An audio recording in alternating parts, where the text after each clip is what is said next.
Hello friend, मैं मोहम्मद चांद। तो आज हम स्टार्ट करने जा रहे हैं अपना अगला नंबर लेक्चर और आज हम पढ़ेंगे इसके विविध प्रश्नावली। पिछले वाले लेक्चर में हमने क्या किया था, यहाँ पर एक्सरसाइज 1.6 को हमने जो है कंप्लीट कर लिया था। तो आज हम देखेंगे इसके विविध प्रश्न। तो विविध प्रश्नावली क्या हो जाएगी, जो हम अपने पिछले क्वेश्चन जो है एक्सरसाइज 1.1 से लगाकर 1.6 तक जितने भी हमने टाइप के क्वेश्चन को पढ़ा है, वही सभी क्वेश्चन हमको क्या करेंगे, इस विविध प्रश्नावली हमको जो है मिलेंगे यहाँ पे। तो पहला नंबर क्वेश्चन इसका देख लेते हैं। पहला नंबर क्वेश्चन हमको यहाँ पर क्या दे दिया गया, हमसे यहाँ पे कह रहा है कि निम्नलिखित समुच्चयों में से कौन किसका उपसमुच्चय है, इसका निर्णय कीजिए। कौन किसका जो है उपसमुच्चय है, इसका हमें क्या करना है, निर्णय करना है। अब उपसमुच्चय क्या होता है, जैसे हमें कोई समुच्चय ए दे दिया गया है और कोई समुच्चय यहाँ बी दे दिया गया, तो उपसमुच्चय क्या हो जाएगा, ए के सभी अवयव क्या हो, बी में हो, तो उसको कहा जाता है ए उपसमुच्चय कहा जाएगा, बी कहा जाएगा यहाँ पर। तो ये हम अपने जो है पिछले लेक्चरों में जो है पढ़ चुके हैं। तो यहाँ पर ए का मान दे दिया, हमको दे दिया गया x is equal to x such that x belongs to, दे दिया r। x क्या है, कोई हमारी संख्या जो r में होगी। r क्या है, वास्तविक संख्या। और कैसे हमें प्राप्त होगी, तो यहाँ दे दिया x square plus x square minus का 8x प्लस का 12 इजिकल टू हमको दे दिया गया यहाँ पर 0 दे दिया। इस समीकरण को जो हम हल करेंगे तो इनके जो हल प्राप्त होंगे, मतलब x का जो मान हमें प्राप्त होगा वही क्या होगा, इस समुच्चय में रखा जाएगा। तो x का मान आएगा 2 आएगा और उसके बाद क्या आ जाएगा, यहाँ पर 6 आ जाएगा। तो ये दोनों संख्या हमको प्राप्त होंगी, इनको एक समुच्चय में रख देंगे, 2 कामा यहाँ पर हो जाएगा 6 आ जाएगा। ठीक है, तो ये ए समुच्चय में।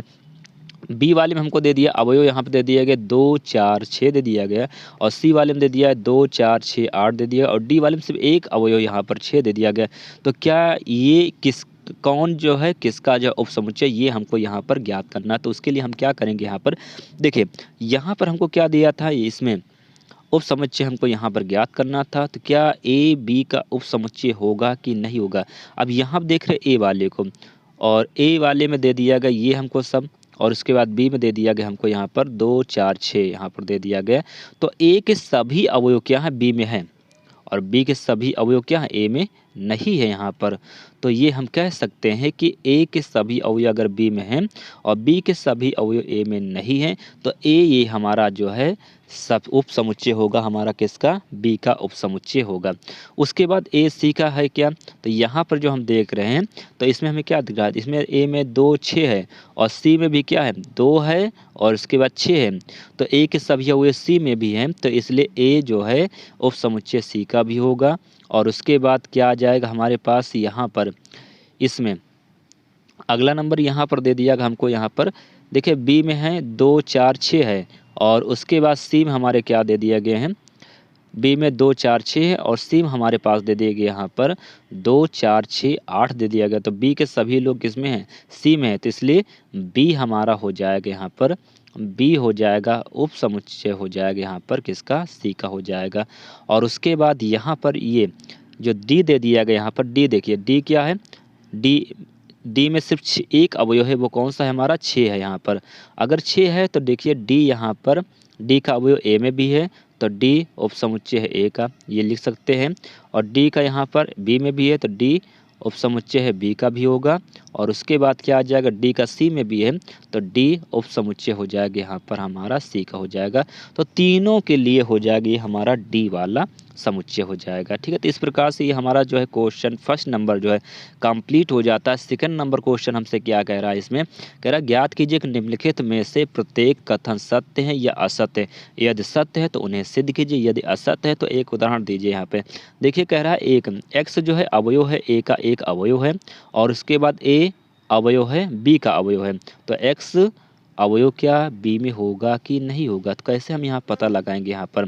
ठीक है, तो उसके लिए दे दिया गया आपको, यहाँ पर दिख रहा होगा ये हमारा क्या है, एक असत्य है। क्यों है, क्योंकि यहाँ पर देखिए कह रहा था हमसे कि x अवयव है a का, मतलब कि a जो हमारा समुच्चय है उस समुच्चय मान लेते हैं हमारे पास 2 है 4 है।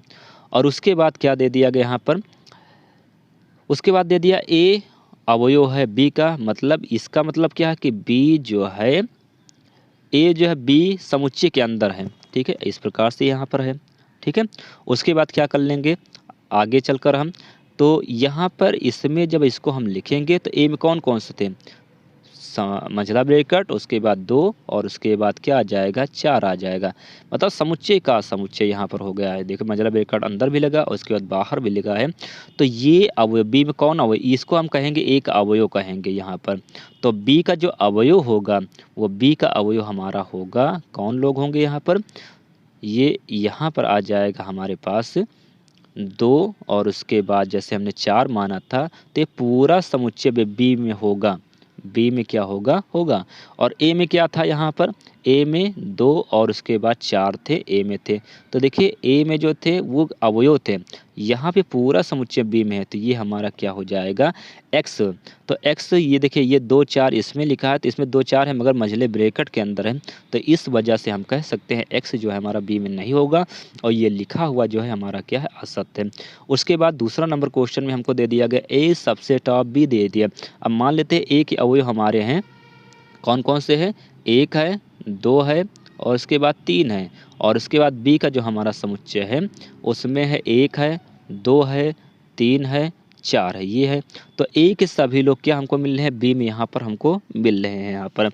उसके बाद हमसे कह रहा है कि यहाँ पर जो हम देखते हैं तो इसमें हमको देगा बी अवयव है सी का, ठीक है, बी क्या है अवयव सी का, मतलब सी एक ऐसा समुच्चय है जिसमें बी है ये, ठीक है, ये हो जाएगा। और ए जो है क्या सी में होगा कि नहीं होगा, तो ए क्या सी में होगा कि सी में नहीं होगा यहाँ पर, ठीक है। तो इसमें क्या हो जाएगा हमारे लिए, ये दूसरा नंबर भी क्वेश्चन जो है हमारा असत्य होगा। जैसे इन्होंने क्या किया यहाँ पर ए इक्वल टू मान लिया यहाँ पर इसमें एक अवयव 1 है, बी वाले में क्या हो जाए 1 2 है, तो सी वाले में क्या होंगे, सी वाले में ये बी का होगा और सी में होगा यहाँ पर 3। तो ए में हमारा 1 था मगर 1 जो लिखा हुआ है इसमें वो क्या लिखा, मंझला ब्रैकेट के अंदर लिखा, तो इस वजह से ये वाला हमारा असत्य होगा, ए जो है सी में नहीं होगा, ठीक है। उसके बाद अगला तीसरा नंबर क्वेश्चन हमसे क्या कह रहा था, इसमें कह रहा है यदि ए सबसेट ऑफ यहाँ पर दे दिया गया बी तथा बी सबसेट ऑफ यहाँ पर दे दिया सी, तो कैसे इसको हम लगाएंगे, तो उसके लिए देख लेते हैं यहाँ पर क्या हो जाएगा हमारे पास। ए का अवयव हम मान लेते हैं, ए का कोई एक अवयव है, समुच्चय 1 है और बी इक्वल टू हमको दे दिया गया यहाँ पर 1, 2 दे दिया गया, ये ऐसे दे दिया गया। तो ए के सभी लोग बी में हैं, ए में क्या है एक ही अवयव था, एक अंदर है इसमें बी में। उसके बाद बी उप समुच्चय है सी का। अब सी कोई मान लेते हैं, सी इक्वल टू हम मान लेते हैं यहाँ पर कि यह 1 2 और उसके बाद 3 यहाँ पर, मतलब कोई ऐसा समुच्चय मानना है जिससे जैसे बी में 1 2 था तो 1 2 तो रहेगा, उसके साथ में कोई और भी अन्य भी अवयव हो जाएंगे यहाँ पर। तो क्या करा ए सबसेट ऑफ यहाँ सी होगा कि नहीं होगा, ए सबसेट ऑफ यहाँ सी, तो देखिए ए सबसेट ऑफ सी हो जाएगा नहीं हो जाएगा यहाँ पे, मतलब ए का अवयव क्या सी में है, तो ए का अवयव सी में है, देखिए एक है कि नहीं यहाँ पर, एक है यहाँ पे। अगर यही चीज़ ऐसे लिखा होता ए अवयव है यहाँ पर सी का यहाँ पर, तो क्या हो जाता है ये हमारा जो है गलत हो जाता है इसमें। तो इस प्रकार से तीसरा नंबर क्वेश्चन हमारा जो है कंप्लीट हो जाएगा यहाँ पर, तीसरा नंबर जो है वो हमारा सही होगा। उसके बाद चौथे नंबर क्वेश्चन में हमसे क्या कह रहा था, ए सबसेट नहीं है बी का और बी जो है सबसेट नहीं है सी का, तो ए सबसेट सी का नहीं होगा कि नहीं होगा, तो बिल्कुल होगा यहाँ पर ए सबसेट सी का नहीं होगा यहाँ पर। और ये जो चौथा नंबर क्वेश्चन हमको दे दिया गया है, अब उसके बाद चौथा नंबर क्वेश्चन यहाँ पर हमको क्या दे दिया है, हमको दिया गया यहाँ पर कि ए सबसेट नहीं है किसका, बी का, और उसके बाद बी सबसेट नहीं है सी का, तो क्या ए सबसेट नहीं होगा सी का। तो आप कोई भी एग्जाम्पल लेकर इसको जो है चेक कर सकते हैं कि यह होगा या फिर क्या होगा नहीं होगा। देखिए इसका नहीं होने का मतलब ए के सभी लोग बी में नहीं है, और इसका मतलब क्या है बी के सभी अवयव सी में नहीं है, और इसका मतलब क्या हो जाएगा ए के सभी लोग यहाँ पर सी में नहीं है। तो ये हमारा क्या हो जाएगा, चौथा नंबर क्वेश्चन जो है असत्य होगा। कैसे होगा, यहाँ पर ए इक्वल टू यहाँ मान लिया गया 1 2 है, बी इक्वल टू मान लिया गया 2 3 है, और सी इक्वल टू मान लिया 1 2 5, मतलब ऐसे अवयव मानने हैं। जैसे ए में हमने माना 1 2 मानना है, तो 1 और 2 दोनों अवयव बी में नहीं होने चाहिए, एक हो जाए उससे कोई मतलब नहीं है। और ऐसे ही बी में जैसे हमने 2 3 माना है, तो सी में आपको 2 3 नहीं मानना, या तो 2 मान लीजिए या तो 3, या फिर दोनों को हटा दीजिए यहाँ पर, ठीक है। तो ए जो है सबसेट यहाँ पर क्या हो जाएगा, इसको हम देखेंगे कि ए के सभी अवयव 1 2 समुच्चय बी में नहीं है, तो ये यहाँ पर आप बी कर लीजिए कि यहाँ पर बी होगा। और उसके बाद समुच्चय बी के सभी अवयव क्या है 2 3, सी में नहीं है तो ए सबसेट नहीं होगा यहाँ पर सी का, यहाँ पर नॉट लगा दीजिएगा।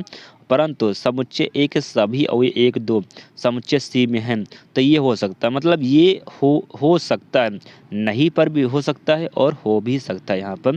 तो ये क्या हो जाए, अगर हमारा जो है ए बी का सबसेट नहीं है कोई बात नहीं, और बी सबसेट नहीं हमारा सी का नहीं, तो ऐसा नहीं कि ए सबसेट सी का नहीं होगा, हो जाएगा यहाँ पर। तो ये लिखा हुआ जो है वो हमारा सत्य हो जाएगा।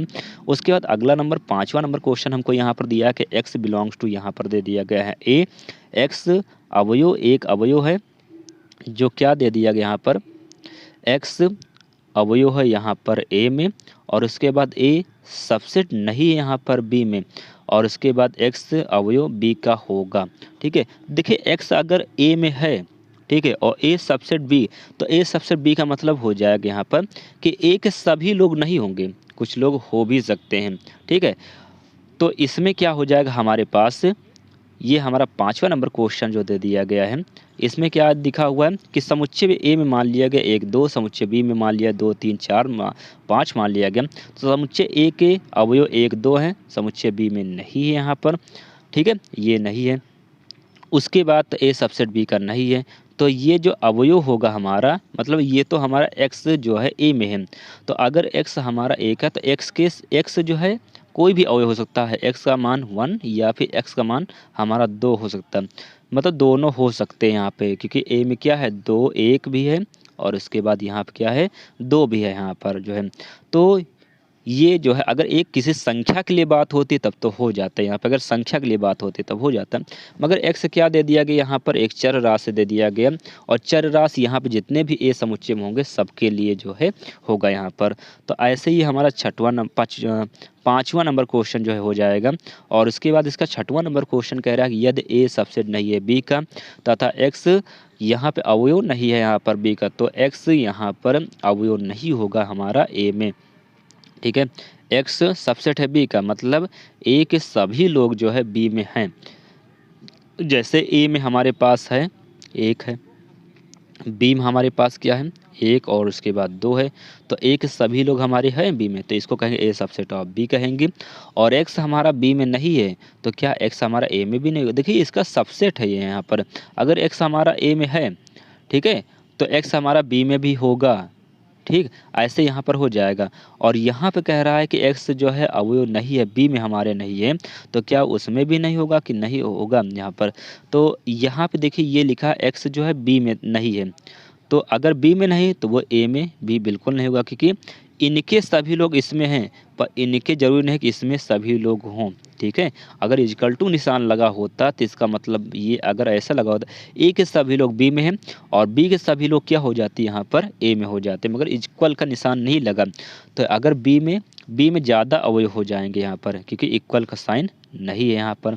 ठीक है, ये ऐसे लिखा हुआ है, तो इसमें ज़्यादा अवयव है, तो जो इसमें है तो जरूरी नहीं कि वो ए में भी हो, तो ये लिखा हुआ जो है सत्य है हमारा, क्योंकि नॉट लगा हुआ है। अगर ऐसे लिखा होता ये हमारा, तब हो जाता हमारा असत्य हो जाता है इसमें। तो ऐसे हमारा जो है ये दूसरा नंबर क्वेश्चन जो है कंप्लीट हो जाता है। तीसरा नंबर क्या दिया हमको कि मान लीजिए ए बी और सी ऐसे समुच्चय हैं कि A union B is equal to दे दिया ए यूनियन सी दे दिया गया, A intersection B is equal to दे दिया ए इंटरसेक्शन सी हमको दे दिया गया है। तो हमसे कह रहा है कि बी इजिकल टू क्या सी होगा कि नहीं होगा यहाँ पर। तो कैसे प्रूव करेंगे, यहाँ पर वेन आरेख विधि से भी आप इसको प्रूव कर सकते हैं, और अगर ऐसे आप प्रूव करना चाहें तो ऐसे भी इसको जो है लगाया जा सकता है। यहाँ पर क्या हो जाएगा, यहाँ पर देखिए A union B is equal to दे दिया ए यूनियन सी दे दिया गया है, और उसके बाद हमें यहाँ फार्मूला मालूम A union B intersection C equal to होता है, कितना हो जाएगा ए इंटरसेक्शन सी, और इंटरसेक्शन हो जाएगा यहाँ पर A union C intersection C equal to, इसको इस प्रकार से लिखा जा सकता है। उसके बाद क्या हो जाएगा हमारे पास यहाँ पर, ये हो जाएगा ए इंटरसेक्शन सी और intersection B intersection C equal to क्या हो जाएगा यहाँ पर सी के इक्वल में होगा। इनका कहने का मतलब है अगर ए और सी का हम इंटरसेक्शन निकालेंगे और बी और सी के इंटरसेक्शन हम जब निकालेंगे तो दोनों में क्या हमको सी मिल रहा है कॉमन, तो बाहर क्या आएगा इक्वल जो आएगा वो सी के ही अवयव तो आएंगे यहाँ पर हमारे बाहर यहाँ पे।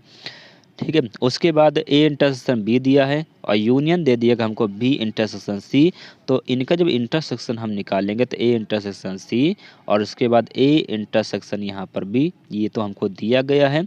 तो हम क्या कर सकते हैं यहाँ पर कि ये हो जाएगा हमारा ए इंटरसेक्शन बी जो लिखा हुआ है, उसके बाद ए इंटरसेक्शन सी लिखा हुआ है। तो इनका जब यूनियन जब हम ज्ञात करें तो यूनियन हमें क्या प्राप्त होगा, यहाँ पर सी के बराबर प्राप्त हो जाएगा। उसके बाद A union B is equal to कितना आ जाएगा, यहाँ पर ए यूनियन हमारे पास सी आ जाएगा। तो ऐसे आप इसको देख सकते हैं। उसके बाद तो ए यूनियन बी इंटरसेक्शन यहाँ पर B is equal to A union C intersection यहाँ पर बी जो हम ज्ञात करेंगे तो ये आ जाएगा हमारे पास ए यूनियन सी, मतलब ए और सी के अवयव लिखे जाएंगे और इसका इंटरसेक्शन अगर बी में करेंगे तो देखिए इसमें अगर ए और बी यूनियन ए और सी का जो है यूनियन निकाला गया है तो ए के अवयव होंगे और सी के अवयव होंगे। इंटरसेक्शन बी के साथ में किया जा रहा है यहाँ पर, तो क्या इसको लिख सकते हैं, इसको प्रसारित रूप से इस प्रकार से लिखा जा सकता है। ये हमारा हो जाएगा बी इनके साथ में आ जाएगा तो ए इंटरसेक्शन बी हो गया और बी इनके साथ में जब हम करेंगे तो ये हो जाएगा सी इंटरसेक्शन, ये हो जाएगा बी और जो यूनियन है ये लग जाएगा यहाँ पर लग जाएगा। ठीक है, इसके इक्वल में होता है। तो ये आ जाएगा हमारे पास ए इंटरसेक्शन बी और उसके बाद यूनियन बी इंटरसेक्शन यहाँ सी इजिकल टू बी, यहाँ बी लिख लीजिएगा। तो समीकरण 1 और समीकरण 2 से हमें क्या प्राप्त होता है कि यहाँ पर इसमें हमको प्राप्त हो रहा है समीकरण 2 में बी प्राप्त हो रहा है और समीकरण जो हम यहाँ पर देखते हैं इसका फर्स्ट नंबर समीकरण, तो फर्स्ट नंबर यहाँ पर सी यहाँ प्राप्त हो रहा है। तो इसका मतलब बी और सी क्या होंगे, दोनों बराबर होंगे। तो ऐसे आप इस क्वेश्चन को लगा। इतना ही, इसके आगे के क्वेश्चन जो है अपने अगले जो है लेक्चर में डिस्कस करेंगे। तब तक के लिए धन्यवाद।